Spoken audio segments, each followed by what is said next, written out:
মধ্যপ্রাচ্যের নতুন ইতিহাস সৃষ্টি করলো ইরান। আমেরিকা এবং ইসরায়েল মিলে যেভাবে আন্তর্জাতিক আইনকে লঙ্ঘন করে সম্পূর্ণ বেআইনিভাবে ইরানের উপরে সামরিক হামলা চালায় ইসরায়েল এবং আমেরিকা। যখন ইরানের সঙ্গে আমেরিকা দফায় দফায় বৈঠক চলছিল এবং ইরান এবং আমেরিকা দুই পক্ষই জানিয়েছিল তারা প্রায় রফাসূত্র বার করে ফেলেছে, সেই সময় ইসরায়েলি প্ররোচনায় আমেরিকা মিলিতভাবে ইরানে হামলা চালানোর পর থেকেই ইরান এবার বদলা নিতে শুরু করেছে। মধ্যপ্রাচ্যে এতদিন এই দানবিক পৈশাচিক ইসরায়েল রাষ্ট্র আরবের মানুষকে খুন করেছে, গণহত্যা চালিয়েছে, আর আরবের মানুষ মার খেয়েছে, মরেছে। সেই ইতিহাসকে ভেঙে দিয়ে ইরান নতুন ইতিহাস সৃষ্টি করলো। এবার থেকে ইসরায়েলকে পাল্টা মার শুরু করেছে ইরান হামলা করার আধ ঘন্টা পর থেকেই ব্যাপক মাত্রায় মিসাইল ছুটতে শুরু করে ইরান। একদিকে আমেরিকার মধ্যপ্রাচ্য জুড়ে যে 19টি সেনা ছাউনি ছিল, মার্কিন সেনা ছাউনির প্রায় প্রত্যেকটিতেই ইতিমধ্যেই সফলভাবে ইরান মিসাইল হামলা চালিয়েছে মধ্যপ্রাচ্যের একাধিক শহরে। যে সমস্ত রাষ্ট্র আমেরিকা এবং ইসরায়েলকে গোপনে সহযোগিতা করেছে সেই সমস্ত ষড়যন্ত্রকারী রাষ্ট্রকে হামলা চালিয়েছে ইরান। অপরদিকে ইসরায়েলে ব্যাপক পরিমাণে মিসাইল হামলা হয়েছে, যার ডিটেলস খবর আপনাদের সামনে এই ভিডিওতে আমরা তুলে ধরার চেষ্টা করব।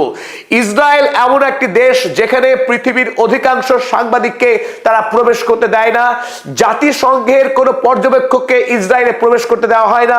আল জাজিরা, বিবিসি থেকে শুরু করে দ্য গার্ডিয়ান, পশ্চিমী দুনিয়ার একাধিক সংবাদ সংস্থাকে ইসরায়েলের মধ্যে প্রবেশ করতে দেওয়া হয় না, যাতে করে ইসরায়েলের গোপন খবর বাইরে বেরিয়ে যায়। এই অবৈধ রাষ্ট্রের অবৈধ কার্যকলাপ এত ভয়ঙ্কর যে ইতিপূর্বে যত যুদ্ধ হয়েছে ইসরায়েলের ভেতরকার কোনো খবর বাইরে বেরোয়নি। কিন্তু আজ একদিকে যখন ইরান নতুন ইতিহাস সৃষ্টি করলো ইসরায়েলকে পাল্টা হামলা চালিয়ে, এতদিন একটা মিথ ছিল যে ইসরায়েল এবং আমেরিকা তারা অপ্রতিরোধ্য, অপরাজেয়, তাদেরকে কোনো দেশ আক্রমণ করতে পারবে না।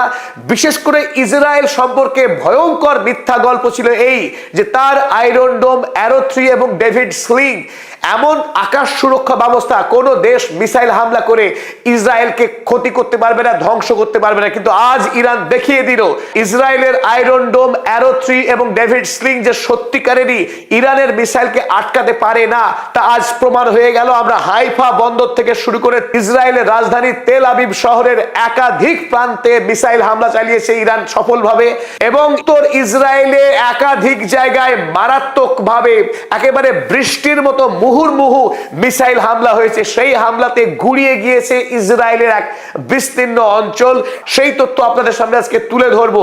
তার আগে পদাতিক পরিবারের সঙ্গে থাকার জন্য নির্ভীক এবং নির্ভরযোগ্য সাংবাদিকতাকে সমর্থন করবার জন্য আমাদের পদাতিক চ্যানেলকে সাবস্ক্রাইব করতে অনুরোধ জানাই। চলুন এগিয়ে যাই। প্রথমেই আপনাদের যে ছবি দেখাবো, তেল আবিব ইসরায়েলের রাজধানী, সেখানে ইরান ব্যাপকভাবে মিসাইল হামলা চালিয়েছে। দেখুন বিস্তীর্ণ অঞ্চল জুড়ে আগুনের লেলিহান শিখা ছড়িয়ে পড়েছে, আকাশ ঢেকে গেছে কালো ধোঁয়াতে। এক অভিনব দৃশ্য। এতদিন কেবলমাত্র গাজার শিশুরা খুন হয়েছে, গাজার নিরীহ 20,000 শিশু খুন হয়েছে এই বর্বর আইডিএফ সেনার বোমা নিক্ষেপে। আমেরিকা যুক্তরাষ্ট্র নির্বিচারে ভারী ভারী বোমা সাহায্য করেছে ইসরায়েলকে, আর ইসরায়েলি আইডিএফ সেনারা বিমানে করে এনে গাজা ভূমিতে হামলা চালিয়ে 80,000 নিরীহ ফিলিস্তিনি জনতাকে খুন করেছে। বর্তমানে যখন ইরান তারা নিজেদের দেশের সার্বভৌমত্বকে রক্ষা করবার জন্য তারা মিসাইল কার্যক্রম চালাচ্ছে, তারা পারমাণবিক শক্তি উৎপাদন করার চেষ্টা করছে, যেটি পৃথিবীর প্রতিটি স্বাধীন রাষ্ট্রের ন্যায্য অধিকার, সেই অধিকার রক্ষা করতে দেবে না এই অবৈধ রাষ্ট্র ইসরায়েল এবং আমেরিকা। তারা মধ্যপ্রাচ্যের সকল রাষ্ট্রকে গলা টিপে খুন করার যে জঘন্য পৈশাচিক ষড়যন্ত্র করে আসছিল, সেই ইসরায়েল বিনা প্ররোচনায় হামলা চালায় ইরানকে।